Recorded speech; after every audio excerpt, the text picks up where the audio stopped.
Hi guys, good morning. Ngayon naglalakad-lakad ako dito sa may Recra. Magang umaga kaka-out ko lang galing trabaho. Dito na ako sa Recra na lalakad-lakad. Papansin nyo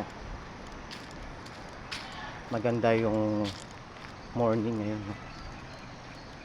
Medyo malamig-lamig. Ayan. Habang naglalakad ako sa taas ng Recra, ayan. Ayan.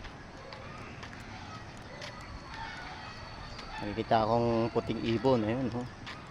Lumilipad. Yung ilog dyan. Dito ako pauwi na. Siyempre pagod tayo sa trabaho, pero kailangan natin ng kailangan natin ng magpahinga ngayong araw. Pasok na naman tayo mamaya. Nasa harap naman tayo. Sa harap ko guys.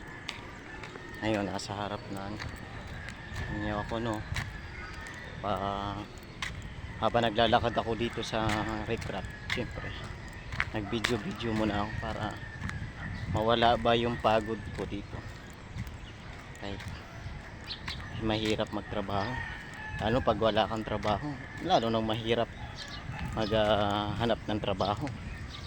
At tiis-tiis lang sa trabaho kahit pagod ka na, pero hindi mo sinasabi sa pamilya mo.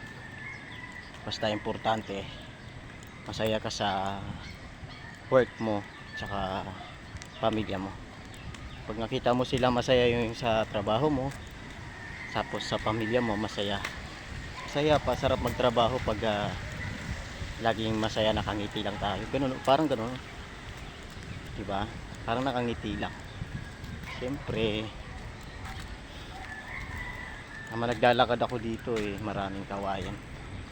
Araw-araw po ako dito dumadaan, nakikita niyo sa likod ko. Ayan, araw-araw po ako dumadaan dito, pero sa kalalakad ko rito, minsan napapagod din ako. Pagod ka na sa trabaho, pagod ka pa sa kalalakad araw-araw dito.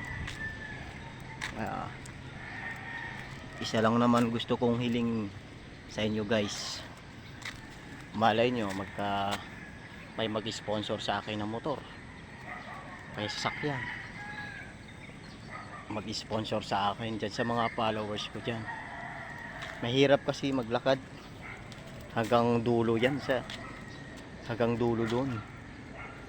Kung meron mag-sponsor sa sasakyan, bili ako. Yung gusto lang magbigay, malay mo may balang araw magkaroon ako ng sasakyan, para hindi ako mahirapan kalakad-lakad araw-araw. Yung pagtatawid ko sa ilog, ayun, araw-araw. Kasi tumatawid pa ako niyan pag lumalaki baha.